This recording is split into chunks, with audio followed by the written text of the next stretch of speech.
Bismillahirrahmanirrahim. Today's story's title is Sara's Storybook. Storybook. The vacations had arrived at last. Kapsha was staying at her best friend Sara's house. Both girls were sitting on the lawn in Sara's backyard.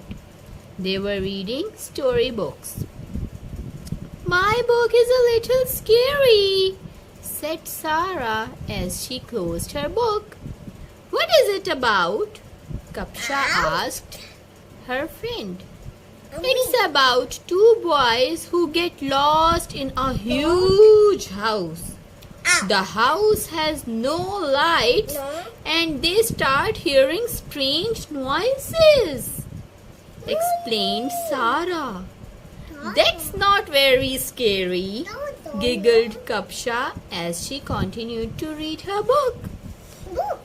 That night, when the girls were in their beds, Kapsha heard Sara reciting something in Arabic. "What are you reciting?" asked Kapsha. "I am reciting a dua before going to bed," answered Sara. "Allahumma bismika amutu wa ahya." In the name of Allah, I die and I live. "It's easy. You can also recite," said Sara. Kapsha repeated the dua that Sara taught her.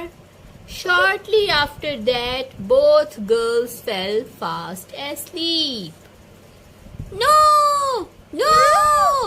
I am scared! That way! Sara was having a bad dream. "No! Somebody is there!" she shouted. Sara's mother ran into the room. Sara! Said her mother as she gently tried to wake Sara from her sleep. Sara woke up with a scream. "Oh, Ummi! I had this really bad dream and it's okay," said Sara's mother. "What happened?" asked Kapsha.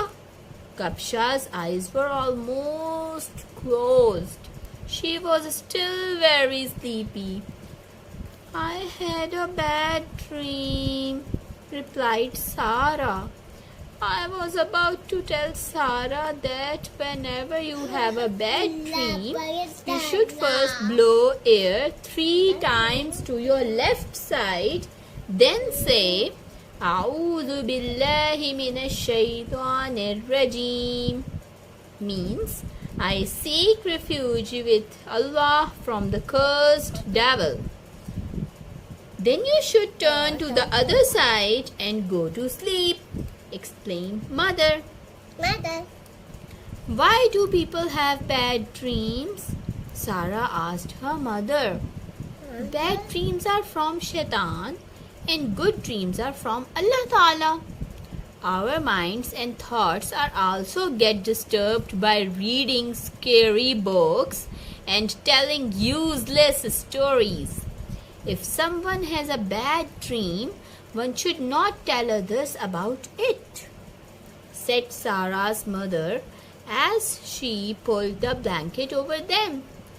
"Now just think about good thoughts and go to sleep and don't read that book again."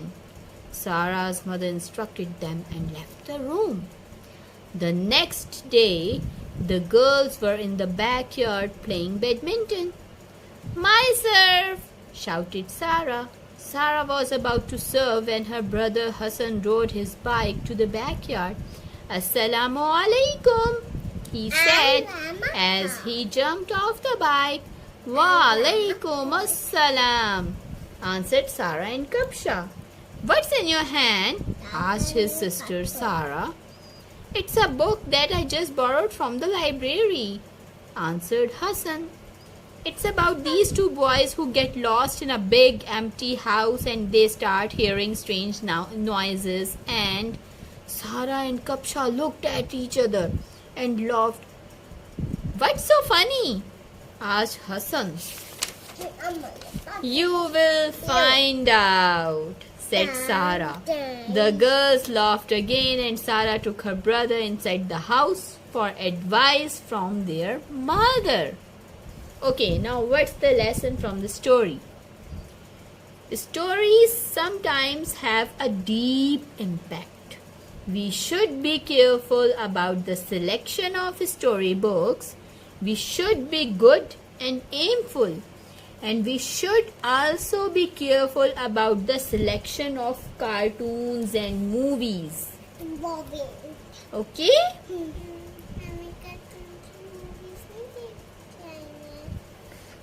अच्छी देखनी चाहिए. ठीक है? Okay. अल्लाह हाफिज.